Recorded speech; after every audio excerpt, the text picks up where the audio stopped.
মুসলমান, এই পৃথিবীতে আমরা কেউ চিরদিন থাকতে পারবো না, সবাইকে চলে যেতে হবে, সবাইকে যেতে হবে। কিন্তু মৃত্যুর সময়টা কেমন হবে, কেমন হবে?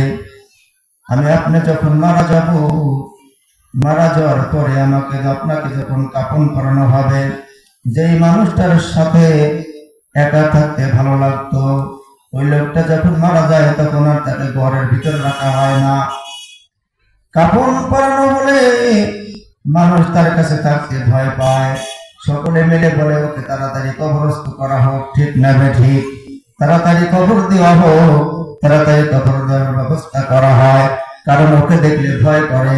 যার সাথে এতদিন বসে বসে কথা বললাম, এত গল্প করলাম, এত আনন্দ করলাম, এত কিছু করলাম, বেচা কিনা করলাম, কেনাকাটা করলাম, তার সাথে আজ থাকতে আজকে আমাদের ভালো লাগে না। কারণ কি? কারণ হলো সে মারা গেছে, ঠিক না ঠিক? বনি আদম বলে শুধু আমার বাড়ি, আমার ঘর, আমার টাকা পয়সা। আল্লাহ রাসূল বলেন তোমার তো সেটুকুই যেটুকু তুমি খাও, যা যা তুমি পরিধান করো, যা তুমি আল্লাহর রাস্তায় দ্বীনের জন্য খরচ করো। প্রত্যেকটা মুসলমানের জন্য আল্লাহ রাব্বুল আলামিন তার ব্যাংকে অ্যাকাউন্ট খুলে রেখেছেন।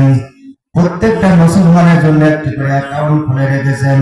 ওই অ্যাকাউন্টে বান্দা দুনিয়ায় থেকে যেগুলো নেক আমল করবে, ওই নেক আমল তার অ্যাকাউন্টে জমা হবে। নামাজ পড়লে নামাজের সওয়াবটা তার অ্যাকাউন্টে লেখা হবে। রোজা রাখলে রোজা করার সওয়াব তার অ্যাকাউন্টে লেখা হবে। একবার সুবহানাল্লাহ বললে সুবহানাল্লাহ বললে তার আমলনামায় লেখা হবে।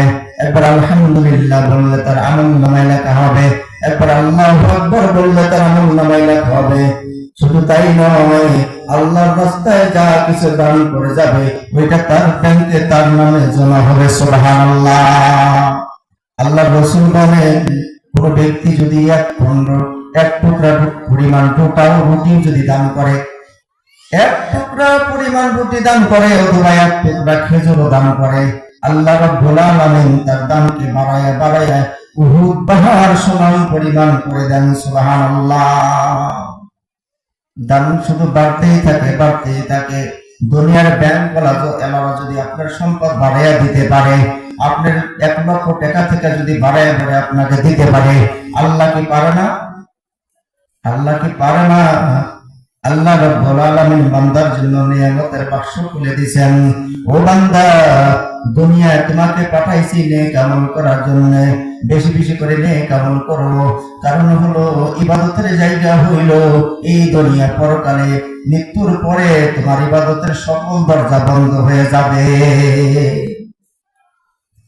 মৃত্যুর পরে সকল দরজা বন্ধ হবে, তার মানে একেবারে সকল দরজা বন্ধ হবে না। কেউ যদি মসজিদের ভিতরে দান করে, মাদ্রাসায় যদি দান করে, তলবে এলেমকে যদি দান করে, একজন আলেম যদি তৈরি করে যায়, মসজিদে যদি দান করে, ওই টাকাটা যদি যতদিন মসজিদ থাকবে, যতদিন ওই মসজিদের ভিতরে মানুষ কোনো নামাজ পড়বে, ততদিন তার আমলনামায় সওয়াবগুলো পৌঁছে থাকবে।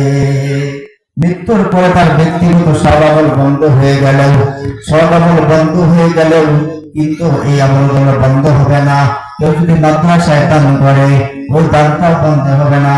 ওই দানের যে সওয়াবটা হবে তার ব্যাংকে, আল্লাহর ব্যাংকে তার নামে তার অ্যাকাউন্টে জমা হয়ে যাবে। কখন পাওয়া যাবে এই সম্পদ? দুনিয়া ইবাদতের সম্পদ কখন পাওয়া যাবে? কখন পাওয়া যাবে? যখন কঠিন মুসিবতের দিনে আমরা হাজির হব, কঠিন বিপদের মুহূর্তে এই সম্পদ পাওয়া যাবে। যেই জায়গায় টাকা কোনো কাজে লাগবে না, যেই জায়গায় স্বর্ণ কোনো কাজে লাগবে না, যেই জায়গায় অর্থ কোনো কাজে লাগবে না, যেই জায়গায় মাতা পিতা কোনো কাজে লাগবে না, যেই জায়গায় সন্তান কোনো কাজে লাগবে না, যেই জায়গায় ভাই বন্ধু কোনো কাজে আসবে না, এমন একটি জায়গায় এই সম্পদগুলো আমার আপনার জীবনে কাজে আসবে। এমন দিনে যেই দিনে মাতা তার সন্তানকে চিনবে না, পরিচয় দিবে না, সন্তান তার মায়ের কাছে যাবে, উম্মিহি ওয়া আবিহি ওয়া সাহিবাতিহি ওয়া বানি। সন্তান তার মায়ের কাছে যাবে, ও মা, দুনিয়ায় তুমি আমাকে অনেক ভালোবেসেছ, অনেক মহব্বত করেছ, মা, তোমার নেকি থেকে একটা নেকি আমাকে দাও। মা বলবে, তোমাকে নেকি দিব কিভাবে? তোমাকে যদি আজকে একটা নেকি দিয়া দেই, আমার কি অবস্থা হবে হাসরের ময়দানে, ঠিক না বেঠিক?